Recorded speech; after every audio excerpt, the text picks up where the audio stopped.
அதாவது இப்போ நம்ம போய்கிட்டு இருக்கக்கூடிய இடம் தான், அதாவது கோடியக்கரைக்கு போகக்கூடியது. அங்கே கோடிமனை விநாயகர் கோவில் இருக்கு. மக்கள் இங்கே வந்து வழிபடுறது உண்டு. அது தவிர முன்னோர்களுக்கு தர்ப்பணம் செய்யறது அந்த மாதிரியான விஷயங்கள் இங்கே செய்யறது உண்டு. அதுக்கு போகக்கூடிய இடம் தான். பார்த்தீங்கன்னா வழக்கமாக இங்கே வந்து தண்ணி இவ்வளவு இருக்காது, ரெண்டு பக்கமுமே இடம் இருக்கும். இப்போ நம்ம போய்கிட்டு இருக்கிறது வந்து நடுவில் ரோடு.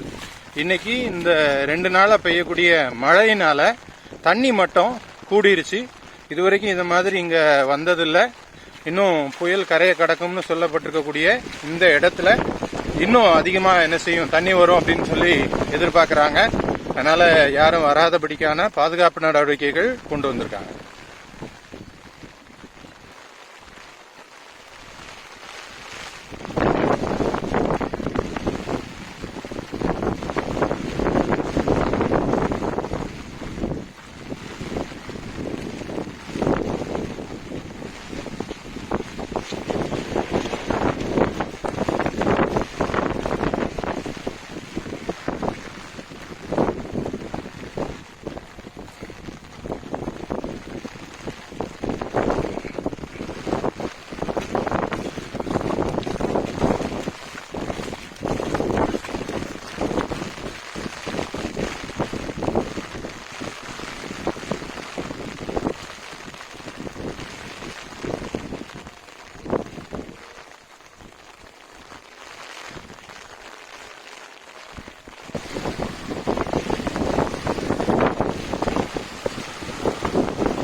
சாலை வந்து சேதமடைஞ்சிருக்கத பாக்குறோம்.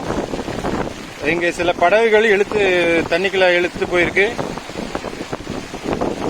1-2 படகுகளை மட்டும் இவங்க வெளியில பாதுகாத்து வச்சிருக்கிறாங்க.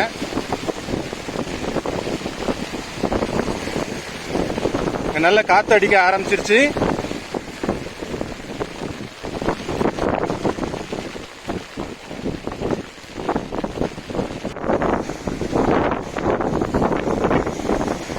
அதாவது நாம இப்போ புதுக்கோட்டை மாவட்டத்தில் கோடியக்கரை அப்படிங்கக்கூடிய இடம், அதாவது வேதாரண்ய கோடியக்கரை இல்ல, மணமேல்குடி அப்படிங்கக்கூடிய இடத்துல இருக்கக்கூடிய கோடியக்கரை அப்படிங்கிற இடத்துல நம்ம இருக்கிறோம்.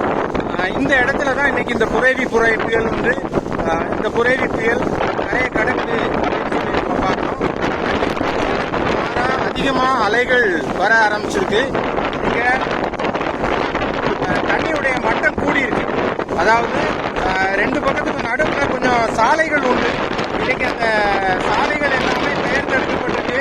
தண்ணி வந்து 2 பக்கமும் இருந்து நிரவி இருக்கிறத நம்ம பார்க்க முடியுது. இதான் அதுல இருக்கக்கூடிய இடங்கள் பாருங்க. அப்படி சாலைகள் எல்லாமே பாதிப்படைஞ்சிருச்சு.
ரோட்டை தாண்டி தண்ணி வந்துருச்சு.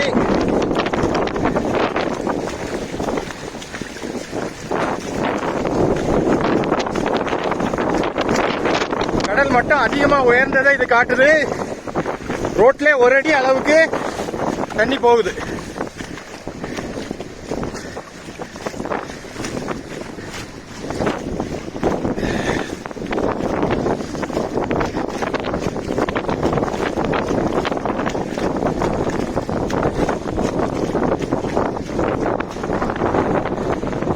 நிறைய படகுகளை காணோம்.